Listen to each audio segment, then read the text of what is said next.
Fahad Fazil. Luis Hamilton കഴിഞ്ഞ സീസണിൽ ഫെറാറിക്ക് വേണ്ടി റേസ് ചെയ്യുന്ന സമയത്ത് ആള് ഭയങ്കര ഫോം ഔട്ട് ആയിരുന്നു.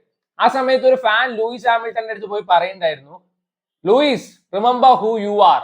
അതന്നെയാണ് ഫഹദ് ഫാസിലിനോടും പറയാനുള്ളത്. Fahadh remember who you are. You are Fahadh Faasil. അത് മനസ്സിലാക്ക്. അല്ലാതെ കണ്ണി കണ്ട് ഡൂക്കില് ജോക്കർ ക്യാരക്ടേഴ്സ് ഒന്നും പോയി ചെയ്യല്ലേ ദയവീത്. ഇതിലൊരു ക്യാരക്ടർ ഇതുണ്ട്, പി കോമാളി. തനി ജോക്കർ ക്യാരക്ടറാണ്. ഈ മൊണ്ണേഷ് കുമാറിന്റെ അവിഞ്ഞ തൊലിഞ്ഞ ലവ് സ്റ്റോറി എന്ന് പോലും പറയാൻ പറ്റില്ല. One side love. ഓരോ 5 കൊല്ലം കൂടുമ്പോ ഓരോ പെണ്ണിനെ കാണും, പ്രേമം തോന്നും, 25 കൊല്ലം കൊടുക്കും അത് പറയാൻ. ഇതിനൊക്കെ ലവ് സ്റ്റോറി എന്ന് വിളിക്കുകയാണെങ്കിൽ ലവ് സ്റ്റോറിനെ പിന്നെ എന്താ പറയേണ്ടത്? ഇത് കേട്ടിട്ട് വാവ് കിഡു ലവ് സ്റ്റോറി, കൊറിയൻ ഡ്രാമയിൽ പോലും ഇജാതി ട്വിസ്റ്റ് ഇല്ല എന്നൊക്കെ പറയുന്ന ഒരു കോമാളി ക്യാരക്ടറാണ് ഇതിൽ ഫഹദ് ഫാസിലിന് കൊടുത്തിരിക്കുന്നത്. ഡേ ബൈ ഡേ ഫഹദ് ഫാസിലിന്റെ character selection and script selection താഴത്തോട്ടാണ്. താഴത്തോട്ട് പറഞ്ഞാൽ പടവലങ്ങിയ പോലെ താഴത്തോട്ട്.